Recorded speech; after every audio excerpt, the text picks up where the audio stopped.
Les ARMY du monde entier sont en train de célébrer le comeback tant attendu de BTS après 4 ans de pause. Et aujourd'hui, justement, on va parler BTS qui sont là avec nous. On va parler de leur histoire, les galères qu'ils ont eues, comment ils en sont arrivés là, leur pause et leur comeback. Salut les K-fans et les ARMY, c'est Gwen. Aujourd'hui, on parle de l'histoire de BTS.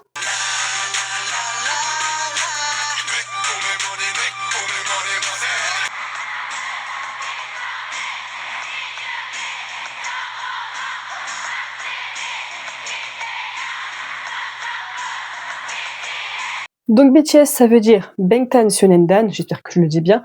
En gros, ça veut dire Boy Scout Bulletproof ou Bulletproof Scout Boys. En gros, c'est genre les garçons scouts par balle. Enfin, c'est un truc comme ça. C'est un truc par balle, en tout cas. Et c'est un groupe qui a donc débuté le 13 juin 2013 dans l'agence Big Hit. En 2010-2011, ça s'appelait Hit It. Je ne savais pas du tout que Big Hit s'appelait Hit It. Les membres ont rejoint ensuite l'agence et ont débuté dans BTS. Donc, RM était déjà rappeur underground. À ce moment-là, le pseudo de RM, c'était Runch Randa. Il a même fait une collab avec Zico, s'il vous plaît. Et Suga, c'était pareil, c'était aussi donc un rappeur underground. Il s'appelait Gloss. J-Hope, quant à lui, faisait partie d'un groupe de danse de rue assez populaire qui ont quand même gagné des petits prix et tout ça. Ce groupe s'appelait donc Neuron. Et puis donc, voilà, ils étaient déjà quand même tous les trois connus, ils avaient déjà un truc déjà là-dedans. C'était pas une grosse agence, hein. Big Hit, c'était vraiment du petit budget, c'était vraiment genre un local loué, genre c'était comme un garage en fait, hein. Donc ils enregistraient, répétaient là-dedans. Mais No More Dream est donc sorti le 13 juin 2013, donc leur début, et ça a fait quand même un petit peu parler. Genre BTS, ils se sont quand même fait un peu connaître. Je veux dire, c'est pas non plus passé 100% inaperçu dans le sens où il y avait quand même des gens qui connaissaient BTS. C'était pas non plus genre on les connaît pas du tout. Maintenant, c'était pas le succès qu'ils ont actuellement, ça c'est sûr. Et ils ont été assez effacés par les médias. Donc, il faut quand même parler, mais ils faisaient pas autant parler que maintenant, surtout qu'à ce moment-là, il y avait EXO qui avait débuté depuis genre même pas un an et qui du coup était genre le groupe le plus populaire du moment. Donc une concurrence quand même assez rude.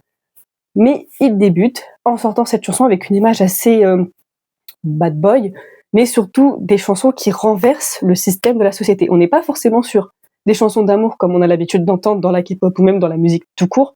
On est sur un groupe qui va parler contre la société et qui va parler de confiance en soi.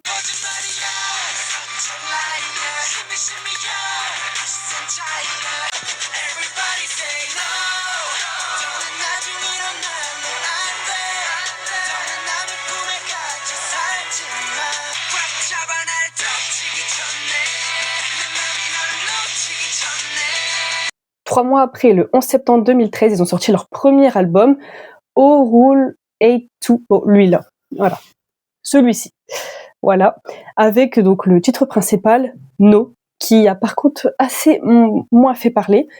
Le 12 février 2014, ils sortent School Love Affair avec Boy in Love. Là, ça fait quand même un peu plus parler, cette chanson a quand même été assez populaire cette année-là. Le 10 août 2014, ils ont participé à la K-Con de Los Angeles avec d'autres artistes comme Girls' Generation qui sont quand même extrêmement connus. Donc déjà, quand même, un petit succès quand même.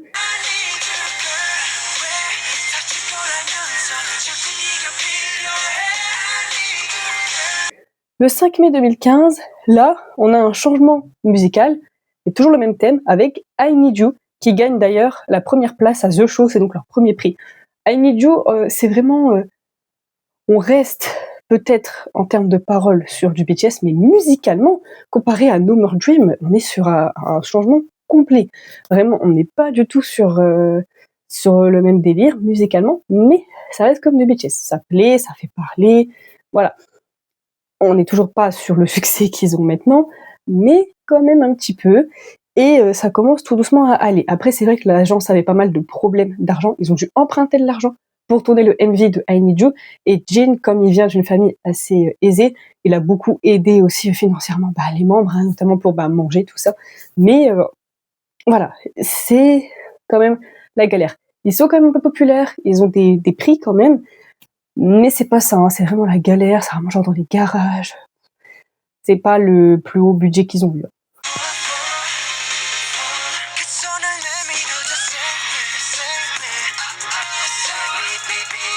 Le 15 mai 2016, ils sortent Save Me. Là, Franchement, cette chanson-là, elle explose, clairement.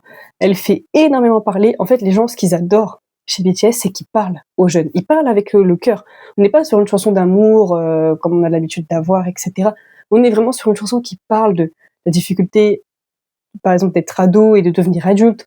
On est sur des questions qu'on s'est tous posées à un moment donné dans notre vie, hein, peu importe notre âge, mais quand on est jeune, on se pose énormément de questions sur la vie. Là, on a un groupe qui parle aux gens. Donc là, BTS, quand même, ils plaisent pas mal, et en fait, du coup, ils ont là du succès, et CMI, franchement, ça fait vraiment parler. Et en fait, BTS, il y a une histoire derrière tout, aussi derrière leur univers, leur personnage aussi un petit peu. Donc, on a vraiment une histoire qui se suit. En fait, t'as un peu l'impression de regarder une série, mais c'est musical. Il y a vraiment un concept qui commence sérieusement à plaire aux gens.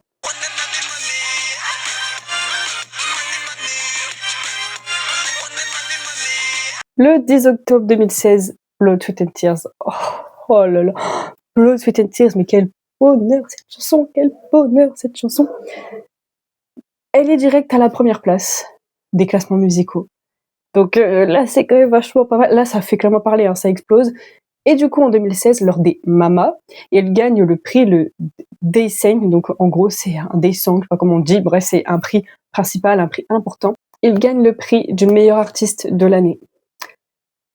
Donc très très bon prix, mais par contre à ce moment-là, il souffre quand même d'une chose, c'est la comparaison constante. Franchement, même encore maintenant, ça s'est calmé, mais on n'en peut plus quand même, avec EXO, quoi. Genre vraiment, la concurrence, tu préfères EXO ou BTS, bah en fait c'est des groupes qui ont débuté en même temps, qui ont fait beaucoup parler, mais je trouve que la concurrence entre les deux, elle était trop forte, quoi. Surtout que publiquement, BTS et EXO, ils se sont jamais clashés.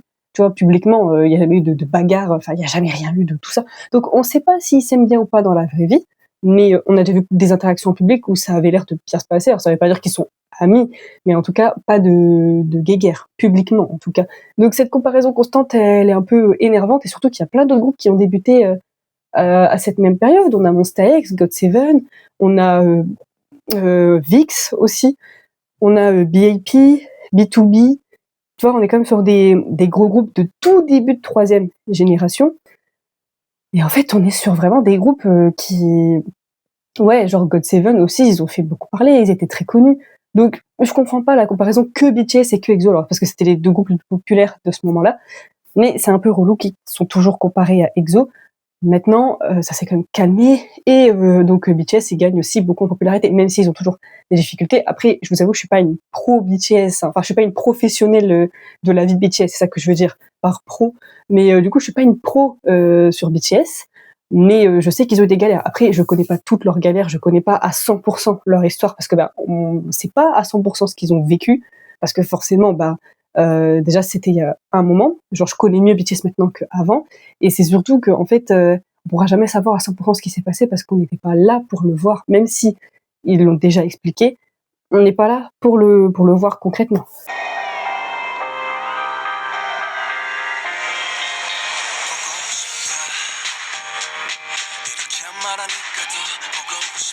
Le 13 février 2017, Spring Day.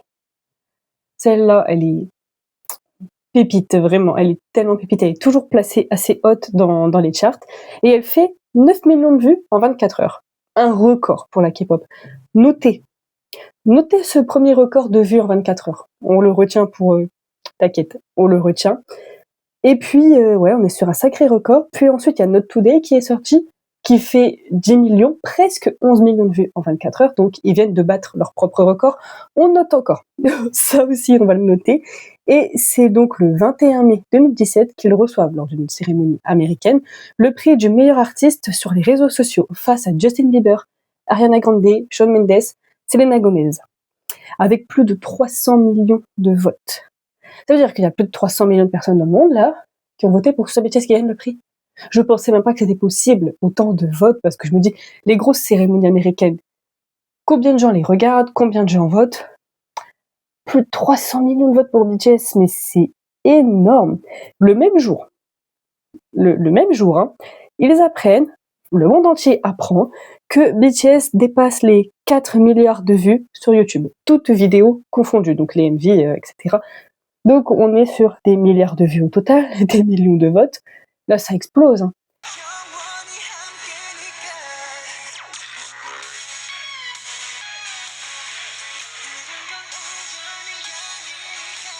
La même année, DNA qui sort. Moi, je me souviens, j'écoute de la K-pop depuis 2018. J'avais entendu parler de DNA en 2017. Là, tu te dis, waouh, comment ce groupe a pu passer de on répète et on enregistre nos chansons dans un garage, on n'a pas d'argent, on sait pas quoi faire. Jungkook, elle a rejoint BTS parce qu'il trouvait RM cool, il trouvait qu'il avait des belles cuisses. Bon, c'est du Jungkook, hein, donc forcément, il a vu un gars avec des belles cuisses, il y est allé. C'est Jungkook et ses délires. On est habitué avec Jungkook, notre Golden McNay légendaire. Mais on est passé de voilà, un petit groupe dans un garage, le groupe qui bat tous les records. Qu'est-ce qui s'est passé? Comment c'est possible? Ben, tout simplement, ils parlent aux gens, en fait. Ils parlent aux jeunes de leur génération, ils nous parlent à nous, mais ils parlent même à tous les âges. Il y a beaucoup de confiance en soi, il y a de l'amour. Ça, c'est pas juste de l'amour romantique. Là, c'est vraiment de l'amour aussi envers soi. Et là, on est quand même sur des, euh, des chansons qui parlent aux gens, en fait. Et on a besoin de ça dans ce monde, dans cette société. C'est vrai que dans la K-pop, surtout à ce moment-là, c'est vraiment que des chansons d'amour, et même dans la musique pop en général. Donc là, ça fait du bien. BTS, ils apportent un vent de fraîcheur. Ils ont l'air plus naturels. Ils ont l'air d'écrire réellement les textes avec le cœur. Genre, moi, je veux écrire une chanson qui parle du fait que être jeune, bah, c'est pas toujours facile, parce que dans la jeunesse, t'es perdu. Alors, c'est jamais facile la vie, peu importe ton âge, hein. Mais quand t'es jeune et que t'es perdu, bah, c'est pas facile. Et là, ils écrivent donc avec leur cœur ce qu'ils ressentent et ils nous parlent à nous. Donc forcément, les gens, ils s'identifient, ils se prennent en empathie avec le groupe, ainsi de suite. Et en fait, c'est ça, en fait, puis ça fait parler les réseaux sociaux, etc. Du coup, BTS, ils ont explosé de par le message qu'ils renvoient.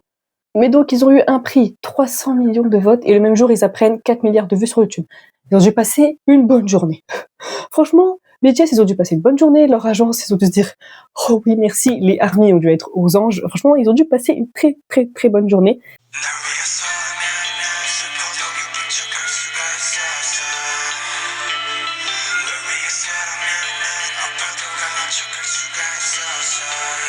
« 18 mai 2018.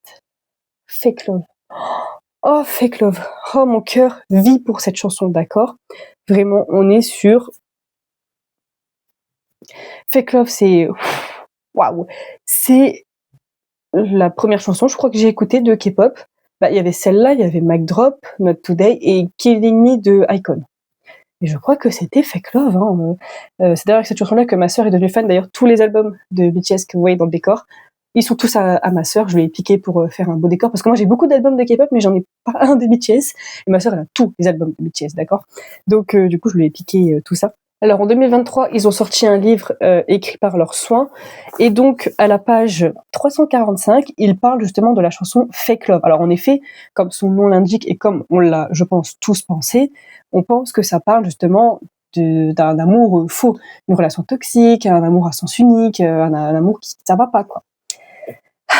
Ils ont donc écrit dans ce livre, page 345, Fake Love ne raconte pas l'histoire d'un faux amour ou d'un amour mensonger comme pourrait le laisser supposer le titre. Dès l'introduction de la chanson, on comprend qu'il traite de la difficulté que ressent celui qui essaye de ne se montrer à l'être aimé que sous son meilleur jour, en lui cachant ses souffrances. Je sais pas lire, hein, par contre, désolé. On imagine que ce texte évoque l'histoire universelle d'une souffrance amoureuse, mais en réalité, il traite précisément des sentiments complexes de BTS vis-à-vis des ARMY. Alors attention, ils sont pas en train de dire qu'ils aiment pas leurs fans, hein, mais en gros, à ce moment-là, BTS, ils se sont perdus artistiquement. En fait, ils ont eu tellement de succès d'un coup, ça leur est tombé dessus. Alors évidemment, je suppose qu'ils en sont très contents de ce succès, parce que 9 millions de vues en 24 heures pour Spring Day, à ce moment-là, ils ont dû se dire « Waouh !»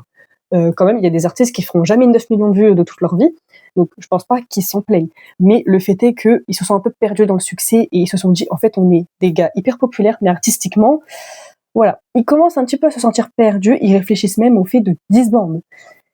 Donc, je sais pas s'ils avaient déjà réfléchi avant, vu leurs problèmes d'argent, je pense, mais là, ils ont du succès, ils ont de l'argent, donc ils ont théoriquement aucune raison de disband, entre guillemets, mais ils y pensent parce qu'ils se sentent perdus artistiquement. Et là, on comprend qu'en fait, Fake Love, c'est pas en mode j'aime pas mes fans, mais c'est genre par exemple des paroles comme pourquoi pour toi, je peux faire semblant d'être heureux même si je suis triste. Donc on est sur quelque chose en fait. Ils veulent parler à leurs fans du fait qu'ils se sentent perdus, du fait qu'ils se sentent mal. Il y a aussi la chanson Tear, du coup, qui a été écrite donc par la Rapline, qui parle également de ça, qui nous dit du coup si cette douleur était fausse, qu'aurais-je dû faire à ce moment-là?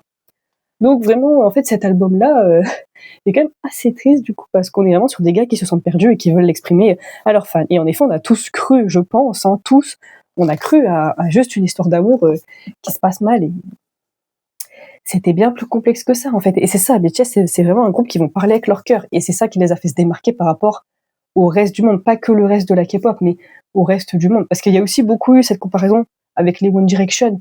Mais One Direction et BTS, c'est même pas comparable, quoi.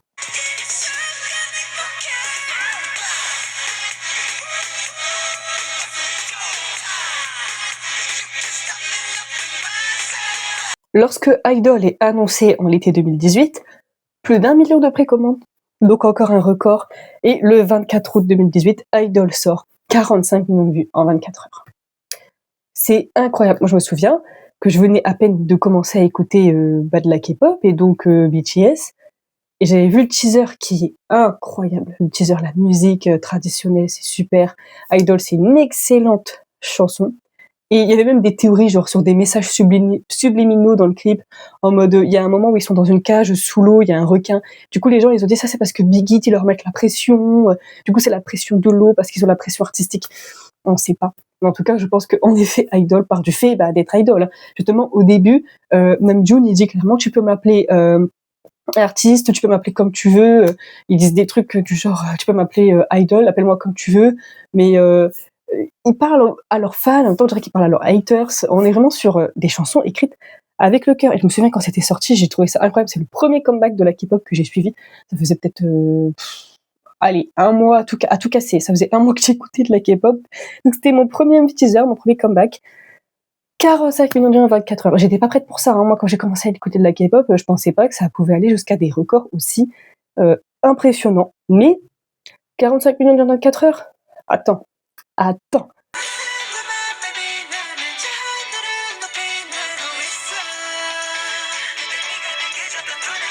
bah oui, parce que en 2019, certes, ils ont fait Boy With Love, qui est une excellente chanson, vraiment. On était sur du 76 millions de vues en 24 heures. Et Blackpink, elles avaient fait avec How You Like That dans le même temps, 82 millions de vues en 24 heures. D'ailleurs, ça, c'est juste plus possible. Cette comparaison BTS ou Blackpink aussi parce que c'est les deux groupes les plus populaires. Donc, comme en plus les deux sortent un comeback à la même période, t'avais un peu cette guerre de faut que BTS fasse mieux, non, faut que ce soit Blackpink. À ce moment-là, Blackpink a fait mieux, mais attends un peu.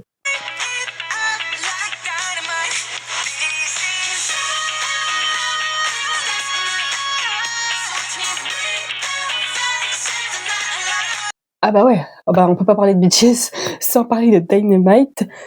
100 millions de vues en 24 heures. Hein. Et ouais, record plus que battu. Alors, ils ont fait en 2017 avec Spring Day 9 millions de vues. Là, ils ont fait 90 millions de vues de plus en 3 ans. Ils ont gagné tellement de fans qu'ils en sont arrivés à là. C'est incroyable. Incroyable. Mais Dynamite aussi, en fait, Dynamite, elle est sortie au bon moment. Parce que en 2020, il y avait un peu la mode de la musique un peu type disco qui revenait à la mode. On a eu par exemple Blinding Lights de The Weeknd, d'autres chansons de The Weeknd, des chansons de Dua Lipa qui reprenaient ce style un peu comme ça. Et en fait, ils ont récupéré aussi BTS ce style-là. Après, je sais pas qui était leur producteur, hein, bien sûr. Je dis pas que c'est BTS qui a copié la mode musicale de 2020. C'est normal. Hein. Puis en fonction des producteurs, voilà. Et en fait, ils ont donc repris ce truc un peu disco, funk, donc ça plaît déjà à peu près à toutes les générations, en général, tu vois. Quand tu vas à une fête de famille et qu'il y a des musiques des années 80, en général, tout le monde danse dessus, peu importe l'âge. Peut-être pas les enfants, mais nous, notre génération, alors qu'on n'était pas nés, tu vois, nos parents, ils étaient enfants, et on danse quand même dessus. Donc, déjà, je pense, un code qui plaît à tout le monde. On a un clip très coloré, des paroles que en anglais, donc ça parle vraiment à tout le monde, là, cette fois-ci. On est aussi sur des paroles très joyeuses, et on est surtout en 2020, voilà, les gens ils sortent plus. Il y a des gens qui sont malades, il y a des gens qui ne survivent pas à ce virus. Les gens sont enfermés chez eux. Alors le confinement il n'a pas duré toute l'année 2020, heureusement, mais il y a eu des gens qui ont pété les plombs. Il y a eu une augmentation de violence dans les foyers. C'est une catastrophe quoi. Vraiment c'est une catastrophe pour plein de gens. Il y a des gens qui l'ont plutôt bien vécu, hein, le confinement et tout ça, bien sûr. Moi, je l'ai ni bien vécu ni mal vécu, ça n'a pas changé ma vie. Avec le recul, je me dis là, à l'heure actuelle, je pourrais pas supporter un nouveau confinement. Donc, vas-y, la santé mentale du monde entier, elle est pas extraordinaire à ce moment-là. Et eux, ils débarquent avec un truc coloré qui prend des codes qui peuvent que plaire à tout le monde. Bah forcément que ça explose, quoi. Plus leur ARMY qui est un fandom ultra puissant. Les ARMY, c'est un fandom ultra fidèle, ultra puissant, toujours prêt à tout pour montrer l'amour à son groupe. Parce que comme BTS, c'est un groupe qui aide les gens à reprendre confiance en eux. Le nombre de personnes qui, grâce à BTS, sont sorties de dépression, ont repris confiance en eux. Alors même grâce à la K-pop en général, même par exemple en ce moment c'est aussi grâce à Stray Kids, mais là on va se centrer que sur BTS. On est quand même sur un groupe qui a aidé la santé mentale de plein de gens parce que les gens ils se reconnaissent en eux. Donc les ARMY ont envie de leur rendre l'appareil. Ils ont envie de montrer à BTS, bah on considère que vous êtes là pour nous, bah on est là pour vous. Donc 100 millions de vues en 24 heures. Et je trouve ça magnifique, hein, clairement, je trouve ça super beau. Donc on est sur un record de malade. Dynamite, on l'a entendu partout. Elle a clairement, cette chanson, elle a sauvé la santé mentale de tout le monde en 2020. Franchement, ça faisait tellement du bien une chanson comme ça. Donc merci BTS pour ce kiff.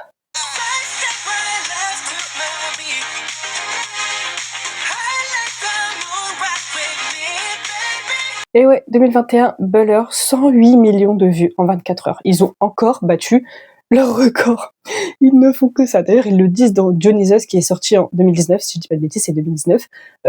Ils disent, les records, ils sont faits pour être battus par moi-même. Ils disent une phrase comme ça. Ils ne font que battre leur propre record.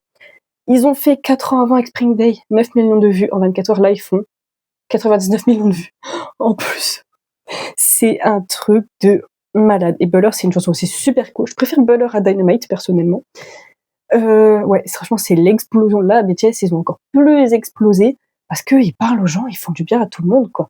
Et c'est des chansons super cool. Et en fait, ce que j'aime bien aussi chez BTS, c'est que dans leur concept musical, ils peuvent changer de concept musical, bah ça reste dans les paroles, ça reste eux, en fait. C'est-à-dire que ils ont fait On en 2020, tu vois le délire que c'est de musique, hein, musicalement comment c'est, et ils nous sortent Dynamite. Et musicalement, ça n'a rien à voir, mais on sait qu'il n'y a que BTS pour faire ça, quoi. Donc là, on a Buller vraiment incroyable. Puis ensuite, Permission to Dance, qui a moins plu aux gens, même si eux, ils ont dit que des trois, donc Dynamite, Buller, Permission to Dance, eux, ils ont dit que la meilleure pour eux, c'était Permission to Dance, mais la plupart des gens, ils ont dit non, c'est Buller. Beaucoup d'autres ont dit c'est Dynamite. Mais ça s'était un petit peu battu, on va dire, à ce moment-là. On est sur des records de ouf.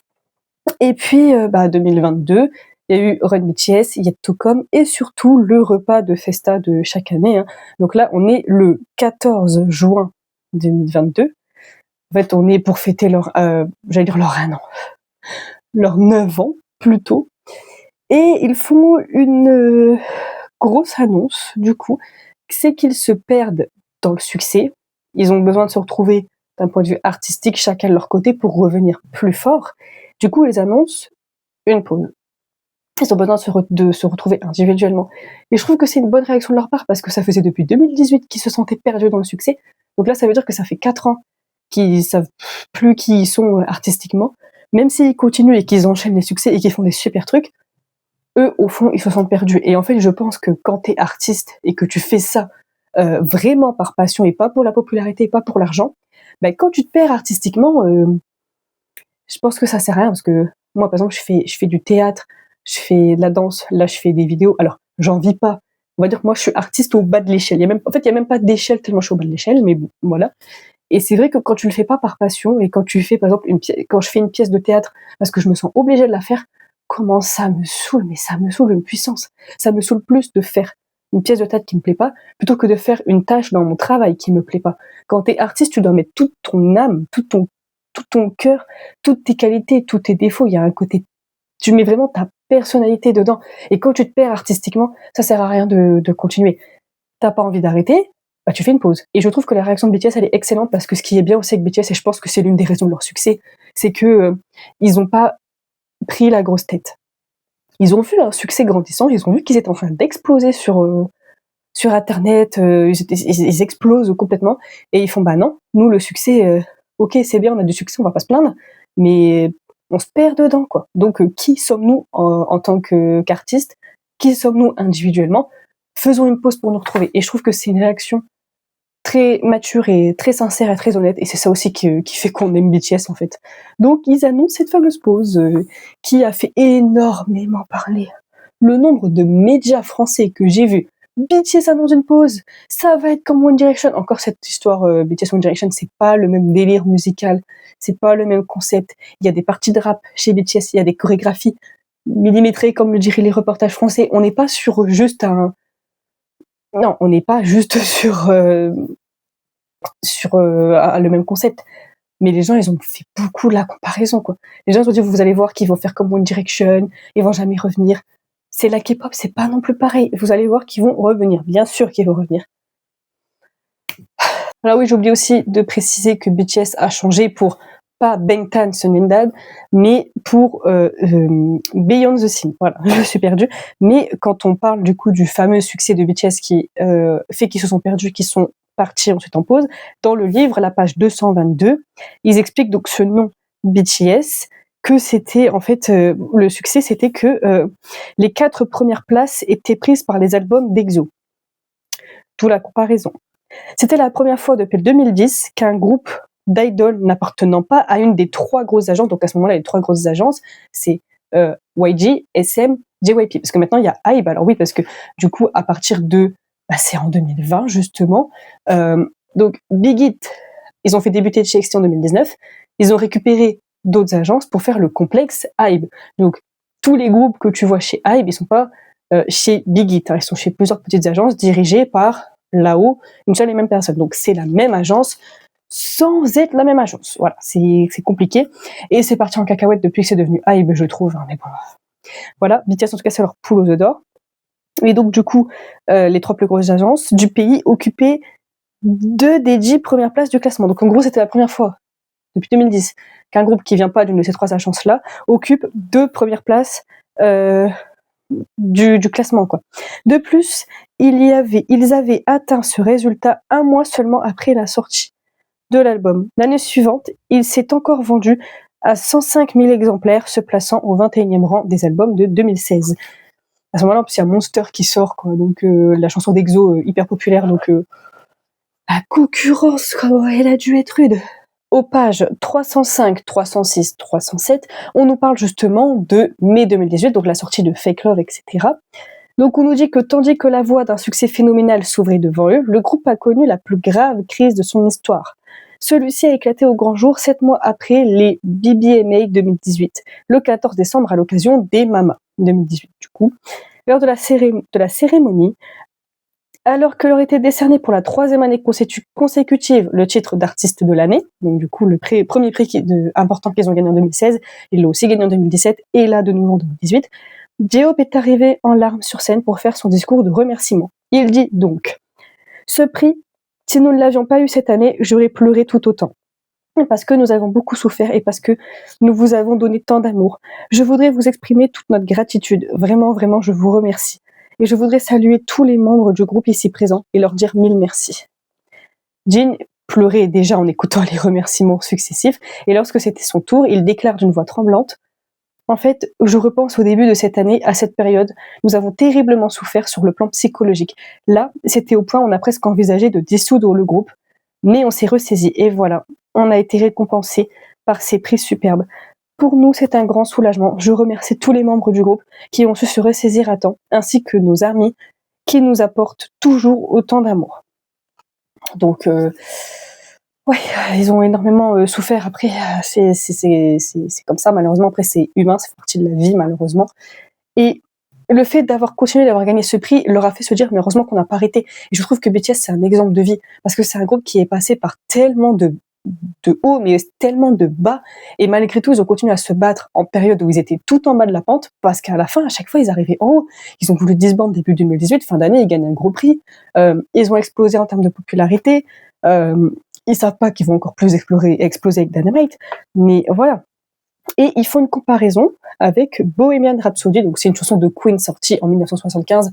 Je pense quand même que vous connaissez Bohemian Rhapsody, je ne sais pas pourquoi je vous présente la chanson, mais il explique du coup que donc RM a découvert le biopic Bohemian Rhapsody, qui c'est l'histoire de Queen. Je sais pas si vous avez vu ce film, mais en gros, le film s'appelle donc Bohemian Rhapsody, et c'est le film qui retrace le biopic en fait, qui retrace vraiment l'histoire de Queen, et on suit surtout beaucoup Freddie Mercury. Je l'ai regardé, il est excellent. excellents. Et donc, il nous parle de Freddie Mercury, qui ne cesse de dire à quel point il en a assez d'enchaîner les albums et les tournées. Ce qui lui a valu une réplique de la part de Brian May, donc un autre membre de Queen. Et RM dit que cette scène l'a fait beaucoup réfléchir. En fait, il a regardé le film, il s'est reconnu en Freddie Mercury, il s'est dit mais purée, mais il a raison. Et en même temps, Brian lui répond quelque chose qui, dans un sens, est vrai aussi. Alors, en gros, du coup, la scène montre Freddie dans une impasse au bout du rouleau, harcèlement d'une presse à scandale fouillant dans sa vie privée. Ouais, parce que lui, il en a bavé avec la presse, et encore, heureusement, il n'y avait pas encore les réseaux sociaux comme maintenant. En fait, je me dis, s'il y avait les réseaux sociaux comme maintenant, est-ce qu'il aurait souffert autant ou plus ou moins? Parce que les gens sont quand même plus tolérants à notre époque qu'il y a 50 ans, même s'il y a 50 ans, c'était pas si vieux. Je dis notre époque comme si c'était il y a 3000 ans, mais bon, bref. Donc, presse à scandale fouillant dans sa vie privée, emploi du temps saturé à la hauteur de sa popularité, parce que plus t'es populaire, plus tu fais des trucs. Et tout ça, ça a fini par venir à bout de la résistance du chanteur, provoquant des malentendus et lui attirant des reproches. C'est vrai, quand tu regardes le film, oui. Mais l'artiste, il n'en pouvait plus de cette vie.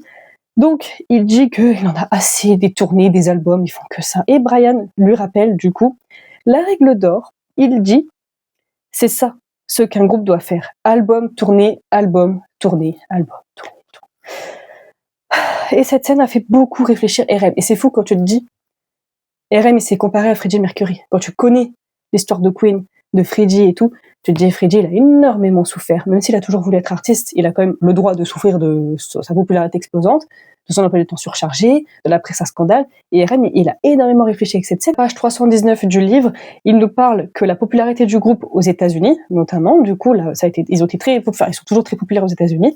Du coup, ça leur a permis de dialoguer avec des artistes américains les plus en vue, et donc d'enrichir leur palette sonore. Donc, du coup, de travailler, je pense, avec des producteurs auxquels ils n'auraient pas eu accès, auxquels ils n'auraient peut-être pas pu travailler avec.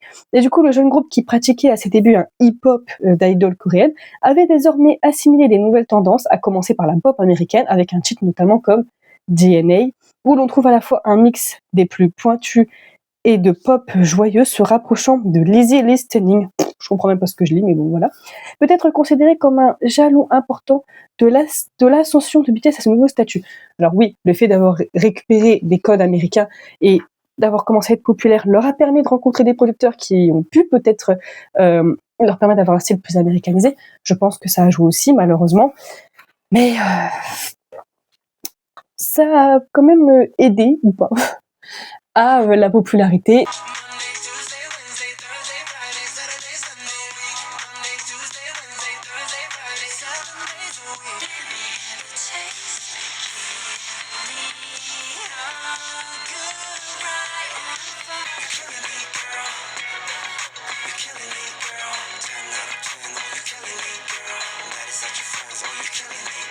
Mais on a eu par contre pendant leur pause des solos excellents.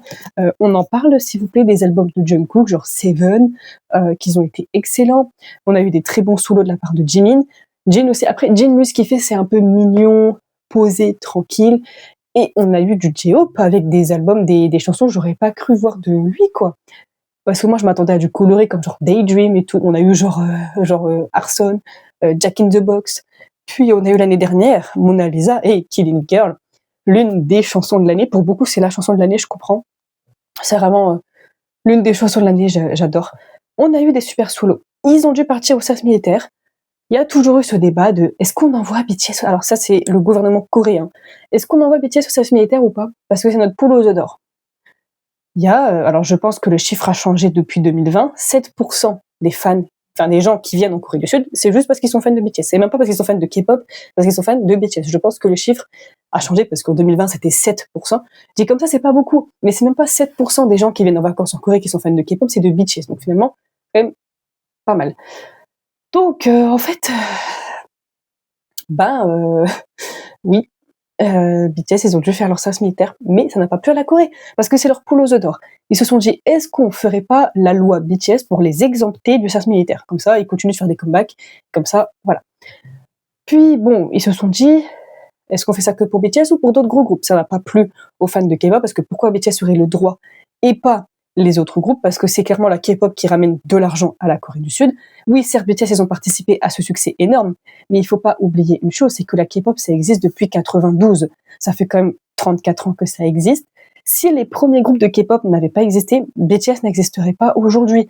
Et c'est en 95, Lee So-man, quand il a créé la SM, qu'il a créé les codes de la K-pop. Les groupes masculins, les groupes féminins, les solistes, les chorégraphies comme ça doit être comme ça, la période de training, les photocards dans les albums. Lee So-man, il a créé tous les codes de la K-pop. Les albums, c'est comme ça, c'est lui. La seule chose qu'il n'a pas créée, qu'apparemment ce serait YG avec Big Bang, c'est les lightsticks. Voilà. Apparemment, le premier lightstick, ce serait celui de Big Bang. Et le premier MV de K-pop posté sur YouTube, c'était Tell Me de Wonder Girls. Donc, il n'a pas tout fait à 100%, mais tous les codes de la K-pop, c'est Lee So-man qui les a inventés. Tout le monde a récupéré les codes de Lee So-man. Maintenant, c'est les codes de la K-pop qu'on connaît tous, qui sont, entre guillemets, normaux. Faire une période de training, faire ci, faire ça. Attention, je dis pas que c'est normal, mais c'est les codes qu'on connaît, et c'est vraiment Lee So-man qui les a inventés. Et tout le monde a repris ces codes. Si Lee So-man n'avait pas créé les codes de la K-pop n'existerait peut-être même pas. Donc, BTS ont participé énormément au succès de la K-pop et à la Corée du Sud à leur faire rentrer de l'argent. Donc ils se sont posé la question, mais les fans de K-pop en général, n'étaient pas contents de ça. Ils se faisaient démolir, ils en ont beaucoup souffert, surtout Jin, comme c'était le plus vieux, il aurait dû déjà être parti, il n'était pas parti. Donc les fans des autres groupes critiquaient ça, quoi. Pourquoi moi mon groupe il doit partir et pas celui-là, quoi. Donc ils ont traîné, au bout d'un moment ils ont fait allez c'est bon, on y va. Et la Corée, ils ont eu le seum, donc ils se sont vengés sur eux, ce qui fait que leur service militaire s'est mal passé pour tous, surtout Namjoon n'en pouvait plus. Il est ressorti de là mal, vraiment des bébés, mais des bébés. Au moins, ils l'ont fait. Parce que ce qui aurait pu être fait, c'était de ne pas les exempter du service militaire, mais de les faire partir tous ensemble pendant du coup 1 an et demi, donc pendant la durée du service militaire. Ils partent en même temps, le même jour, ils reviennent le même jour, et ils tournent à l'avance des MV, comme ça, il y a quand même des sorties de BTS pendant 1 an et demi. Finalement, c'est pas ce qu'ils ont fait. Et puis, finalement, ils l'ont fait. Ils ont fait ce qu'ils voulaient, parce que ça fait partie de leur valeur, en Corée du Sud. Ne pas faire son service militaire, c'est presque une honte. Alors après, si t'as des problèmes de santé, et il y a des athlètes aussi qui ont été exemptés du service militaire, parce que les athlètes au JO, ils ramènent de l'argent à la Corée, etc., etc. Donc, mais ils l'ont fait, et ils s'en sont pris à la tronche.